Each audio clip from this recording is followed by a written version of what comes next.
All right, so far we've talked about one-dimensional motion and had ideas of position, velocity, and acceleration, and now we're going to have similar ideas, but generalized to 3D.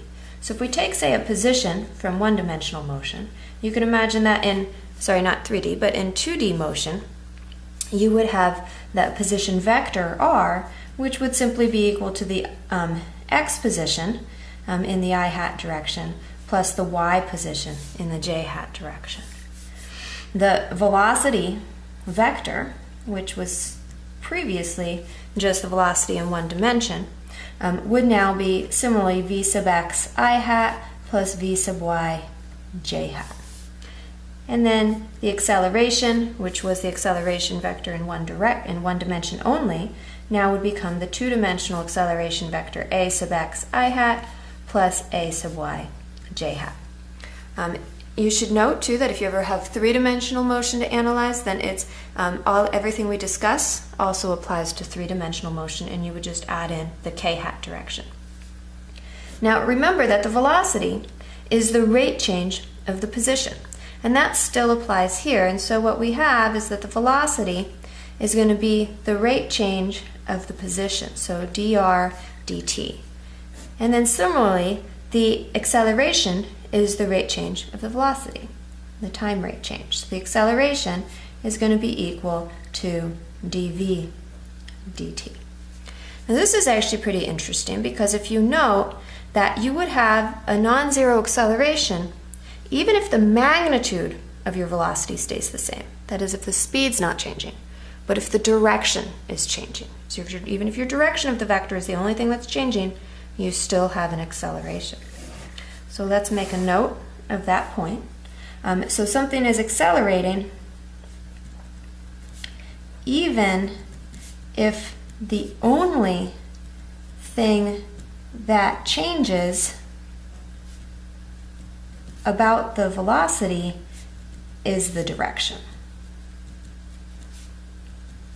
So for example, when we get to section 3.4, we'll talk about circular motion. But just from this simple definition of the acceleration in two dimensions, you can see that something that is moving in a circle with a constant speed would certainly have a non-zero acceleration. Okay, if we go ahead now and add just another terminology for related to our velocity, we would then note that the magnitude of that velocity vector is simply the speed. Right? And that you can then divide each of these into their components. And what will be important for a projectile motion quite a bit problems will be that you would have some velocity vector v, which then is divided into a velocity in the x direction and a velocity in the y direction. So all of these then can be divided into their components.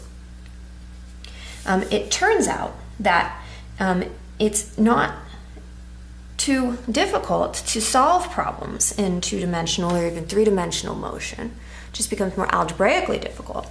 But conceptually, it's not, because you can actually analyze the motion as a superposition of two different motions, the x direction and the y direction.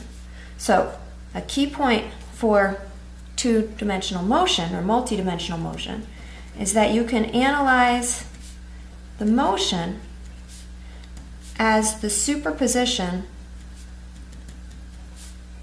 of two motions.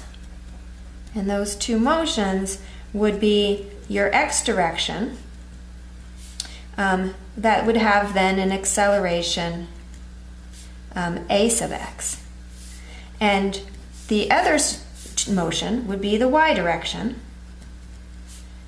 which would then have an acceleration of a sub y. And what's important is, because these are orthogonal to each other, that is perpendicular to each other, that these are actually independent of each other. So when you work between these two, and we'll see how this works out with our kinematics equations, the only thing that interchanges between the two is going to be the time t. Okay, so that concludes our short video on the introduction into 2D and 3D motion. Go ahead and take some time to answer these self-check questions. So you can pause the screen, answer the questions, and then the answers will be shown at the end. Let me know if you have any questions.